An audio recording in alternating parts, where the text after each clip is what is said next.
This is a little piece of Michigan history. This is a copper fire brick from Michigan's Keweenaw Peninsula, otherwise known as Copper Country. My friend Sam bought this for me.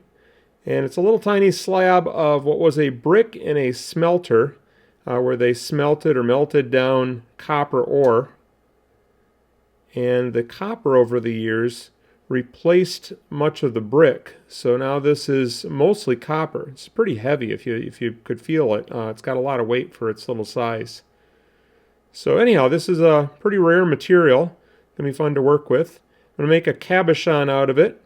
It's a little too thin to do a groove wrap like I usually do. This is less than a 1/4 inch thick, just a little bit less, and usually I go a little bit more than a 1/4 inch to make room for the groove. So I'm not going to be grooving it like I usually do. And I was trying to find a shape that would use up most of the slab so I didn't waste any. So I decided to go with a squircle. Actually made 2 of them. That's a combination square circle, which is referred to as a squircle, which is fun to say. And this bigger one, this bigger one will, I think, fit on here. So it'll be something like that. I'll have to center it off camera. But I think that'll be a good shape because all I have to do is grind off a little bit of the corner so I'm not wasting a lot of it. Okay, that's not the straightest thing I've ever done, but I'm away from the edges enough that I can smooth those out. They're pretty rough, so I need to be able to have a little bit of room to grind a little bit of that off. So the first thing to do is just cut it to shape. I did read that the copper kind of gums up the wheels on the cab machine, but if it does, you just run an agate or something over it and it cleans it right up again. So we'll have to see if that happens.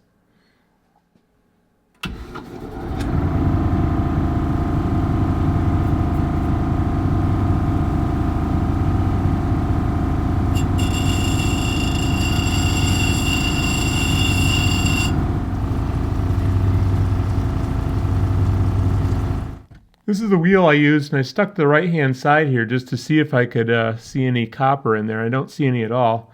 There's some down in the bottom here. Maybe it's the softer wheels that has more effect on.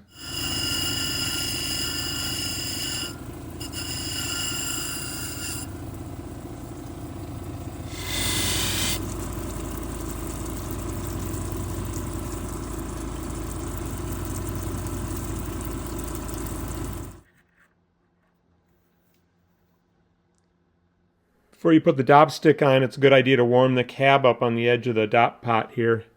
And usually it takes a minute or 2, but with this copper, you can tell it's copper because it conducts that heat really fast. It warmed up really quickly. All right, I got my dop stick on. I've got a girdle line drawn, so I'm going to dome it just down to that line. So that's the next step. Put the dome on it.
This is dry.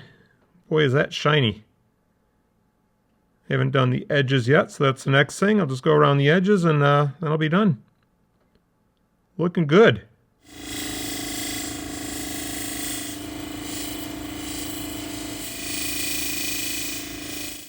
That is just so shiny and so cool.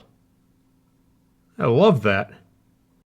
One thing I read is that some people will spray some sort of a coating on this to keep it from tarnishing. But if you look at the back doesn't appear to be tarnished to me. It's not polished, but it's not turning green or anything. So I think I'm just going to hang on to it and see what happens there. I'm also not sure what I'm going to do as far as making this into a pendant. Since I didn't put the groove in the side, I don't know how to make any other sort of pendants other than the groove wrap pendants. So I could do a little glue-on bail, but I don't really like those, so I got to think about that. I'm not sure what to do. So I'm going to leave you with a video of Sam and I hunting for copper in a copper tailings pile up in the UP, up in the Keweenaw. That's not where you find this stuff, but that was pure copper, and we had fun doing it, so go check that video out, and we'll see you over there.